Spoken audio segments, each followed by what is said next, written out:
تقم علی قبرہ، اور اے حبیب ان کی قبر پر بھی کبھی کھڑے مت ہونا۔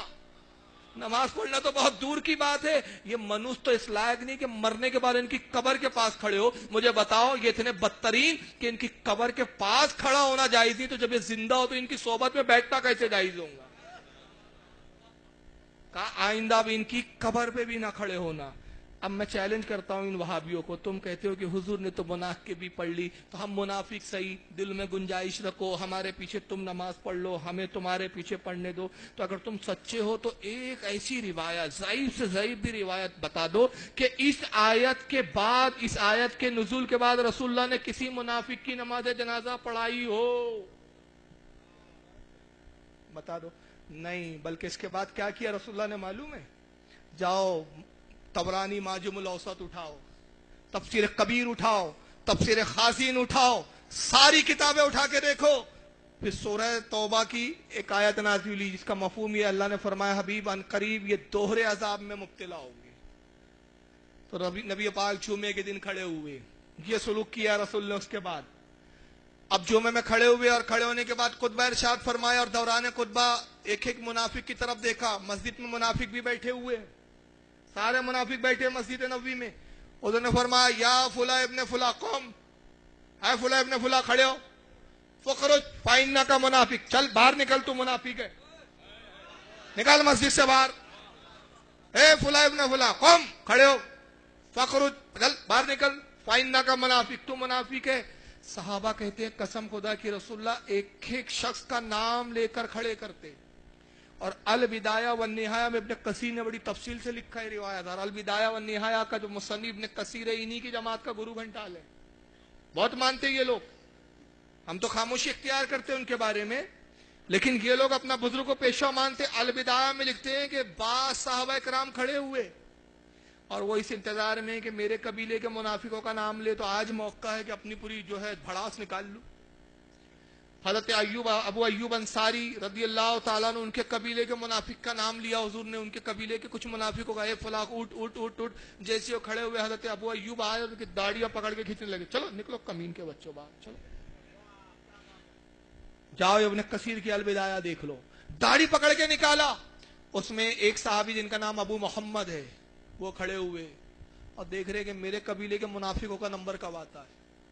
آج سب حضور نکال رہے ایک ایک کو، جیسی حضور نے ان کے قبیلے کے منافقوں کا نام لیا تو ان کے قبیلے کے کچھ زیادہ تھے، انہوں نے کہا کس کس کی داڑھی پکڑوں، ایک ہو تو داڑھی پکڑوں، یہاں تو بہت سارے دکھ رہے میرے قبیلے کے۔ تو کھڑے ہوئے انہوں نے اپنا امامہ کھولا اور دو چار کی گردن میں ایسا لپیٹا اور پیچھے سے سر پہ ٹپو مارتے تھے، نکل خبیث کے بچوں نکلو۔ صحابہ کرام نے ایسے ذلیل کر کے نکالا۔ ملا علی قاری مرقات شرح مشکات میں فرماتے ہیں 700 منافقوں کو حضور نے اس دن نکالا۔ کتنے منافقوں کو؟ 700 منافق۔ یہ منافق بڑے پکے نمازی ہوتے، اس کا بھی والا ایک دوسرے کے لیے گنجائش رکھو، نماز پڑھنے دو، گستاخی کر رہے کرنے دو لیکن نماز مت چھوڑنے دو ہمیں۔ تو انہوں نے کیا کیا، جب مسجد سے باہر نکل گئے تو حضرت عمر اتفاق سے اس دن لیٹ آئے، تاخیر ہو گئی تھی۔ جب یہ 700 لوگوں کو دیکھا، ٹوپی والے، امامے والے، اور کچھ عورتیں بھی تھی اس میں، 60 کے قریب عورتیں تھیں، ملا علی قاری کے تھے، عورتوں کو بھی باہر بگایا۔ حضرت عمر رونے لگے، انہیں لگا میرا جمعہ چھوٹ گیا، نماز ختم ہو گئی آج، کیونکہ ساری جماعت نکل رہی ہے۔ جب پہنچے روتے ہوئے کہ آج جمعے کی نماز چھوٹ گئی مجھ سے، دیکھا تو رسول اللہ خطبہ ارشاد فرما رہے تھے، تو خوش ہو گئے کہ چلو جمعہ بھی باقی ہے۔ آپ خاموشی سے بیٹھ گئے۔ خطبہ جب ختم ہوا تو ایک صحابی سے پوچھتے اپنے پڑوس کے جو بازو تھے، کہا کہ کیا بات ہے، یہ بغیر نماز پڑھے بھاگ گئے؟ تو انہوں نے کہا عمر بھاگے نہیں ہیں، آج مسلمانوں کے لیے خوشی عظیم ہے، مسرت کا مقام ہے، حضور نے آج سارے منافقوں کو نکال دیا اور وہ ہوا جو تم چاہتے تھے۔ حضرت عمر یہی چاہتے تھے، نکال دیا، اور اللہ نے اپنے حبیب پر یہ آیت نازل کی، سورہ توبہ کی کہ اے حبیب ان قریب اللہ انہیں دوہرا عذاب دیں گا۔ تو اے عمر پہلا عذاب تو ہم دیکھ چکے کہ جن مصطفیٰ صلی اللہ علیہ وسلم نے رسوا کر کے نکالا ہے، اور دوسرا عذاب ان قریب قبر میں خود دیکھ لیں گے۔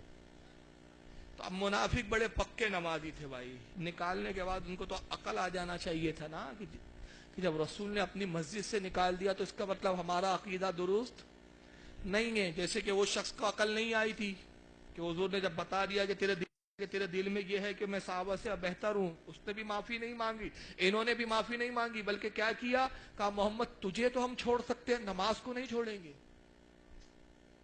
سمجھ رہے نا, ہم اے اللہ کے رسول تجھے چھوڑ سکتے ہیں, تیری آل کو چھوڑ سکتے ہیں, لیکن تبلیغ نہیں چھوڑیں گے, جماعت نہیں چھوڑیں گے. تو انہوں نے بھی کیا کیا, پھر ایک مسجد کی تعمیر شروع کی اور اس مسجد کا نام رکھا مسجد زرار. قرآن کے اندر پارہ نمبر 10 سورہ توبہ میں یہ مسجد زرار کا پورا واقعہ موجود ہے, وہاں جا کے پڑھ لیجیے آپ. ان وابڑوں کا ہی قرآن کا ترجمہ اٹھا لیجیے, وہاں بھی یہی ملے گا.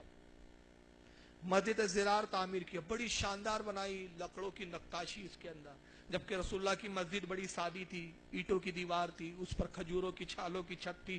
انہوں نے چھت بھی پختہ بنائی, دیواریں بھی پختہ بنائی, لکڑوں کے اس میں جو ہے نقاشی کی, جھومر لگایا, بڑی عالیشان مسجد بنائی. اور مسجد بنا رہے, پھر حضور کے پاس آئے, بے شرم دیکھو کتنے تھے, کہا کہ محمد آپ نے ہمیں اپنی مسجد سے تو نکال دیا, ٹھیک ہے اب آج سے مسجد نبوی میں نہیں آئیں گے, مگر ہم نے بھی ایک مسجد بنائی ہے, آپ وہاں آ کر 2 رکعت نماز پڑھ دیجئے تاکہ برکت آ جائے. یعنی اس وقت کے منافق کا بھی عقیدہ تھا کہ حضور جہاں آ جائے وہاں برکت آ جاتی ہے, مگر یہ ان سے بھی گیا بیتا ہے. تو اللہ کے نبی نے فرمایا کہ ابھی میں جہاد پہ جا رہا ہوں, اس کے بعد میرے رب کا حکم جو ہوگا میں اس پر عمل کروں. سرکار جہاد کے لیے چلے گئے. بدبختی دیکھو, حضور اپنے صحابہ کے ساتھ جہاد پہ جا رہے اور یہ مسجد بنانے میں لگے ہوئے ہیں. یہ حضور کے ساتھ جہاد پہ نہیں جا رہے کیونکہ منافق تھے نا. اب اللہ کے نبی جب واپس تشریف لائے, یہ پھر دوبارہ آئے, کہا محمد آپ نے وعدہ کیا تھا, چلیے ہماری مسجد میں نماز پڑھ دیجئے. تو قرآن کی آیت نازل ہوئی, اللہ نے فرمایا حبیب اس مسجد میں ہرگز کھڑے نہ ہونا. مفہوم ہے آیت کا, اے حبیب اس مسجد میں ہرگز کھڑے نہ ہونا جس مسجد کی بنیاد پہلے ہی دن سے فتنہ اور فساد پر رکھی گئی ہے. یعنی قرآن نے بتایا کہ ہر مسجد مسجد نہیں ہوتی, بہت سی وہ ہوتی ہے جس کا نام مسجد ہوتا ہے لیکن وہاں ہوتے ہیں فتنے اور فساد. اے حبیب اس مسجد میں کھڑے نہ ہونا جس کی بنیاد پہلے ہی دن سے فتنہ اور فساد پہ رکھی گئی. آپ کے لیے وہی مسجد بہتر ہے جو پہلے ہی روز سے تقوی اور پرہیزگاری پہ جس کی بنیاد ہے, یعنی مسجد نبوی شریف. تو اللہ کے نبی نے فرمایا جاؤ اس مسجد کو ڈھا دو. کس کو ڈھانے کا حکم دیا؟ مسجد کو. قرآن نے بھی اس کو مسجدی لفظ استعمال کیا, گھر نہیں کہا, مسجد زرار نام ہے اس کا. سرکار نے کہا اس کو ڈھا دو. صحابہ گئے, ٹھیک ہے, بیچ میں کھڑے ہو گئے منافق, کہا کہ ہم اللہ کے گھر کو ڈھانے نہیں دیں گے. وہ یہ نہیں دیکھ رہے حکم کس کا ہے. صحابہ اکرام نے ان سے کچھ جھڑپ ہوئی, جنگ ہوئی, لیکن یہ صحابہ کے سامنے ٹک نہ پائے. نتیجہ یہ ہوا کہ انہوں نے ہتھیار ڈال دیے, کچھ مارے گئے. صحابہ نے مسجد کو ڈھا دیا. حضور کو اطلاع دی گئی, آقا صلی اللہ تعالی وسلم تشریف لائے اور اس کے بعد فرمایا محمد اور اس کا رب ان کھنڈروں کو بھی گوارا نہ کریں گا. اے لوگوں اس پر تیل چھڑکو اور اس میں آگ لگا دو.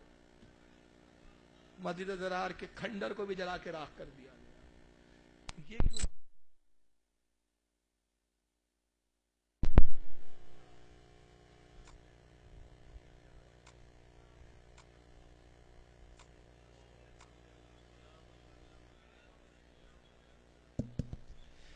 لیکن یہ پوری نہیں بتائیں گا. وجہ کیا ہے؟ اسلام کا ایک پہلو بتاتے ہیں اور دوسرا پہلو چھپاتے ہیں. جس دن یہ وہابی پورا پہلو بتائیں گے ان کے عقیدے کی دھجیاں اڑ جائیں گی. ان کا عقیدہ کتنا باطل ہے یہ عوام کے سامنے خود ظاہر ہو جائے گا.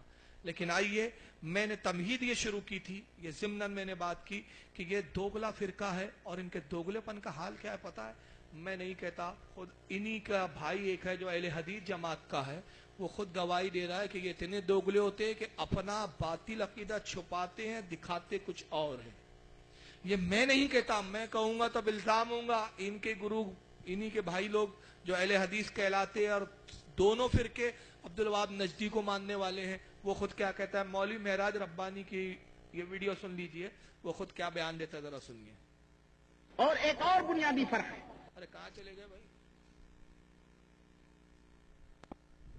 اور ایک اور بنیادی فرق ہے, اور وہ بنیادی فرق دیوبندی اور بریلوی میں یہ ہے کہ بریلوی جو بھی بات کہتا ہے, عقیدے کی ہو یا مذہب کی ہو یا مسلک کی ہو یا صوفیوں کی باتیں ہوں یا عقیدوں کی باتیں ہوں یا یہ تمام سب باتیں جو ہیں وہ ڈنکے کی چوٹ پر کہتا ہے.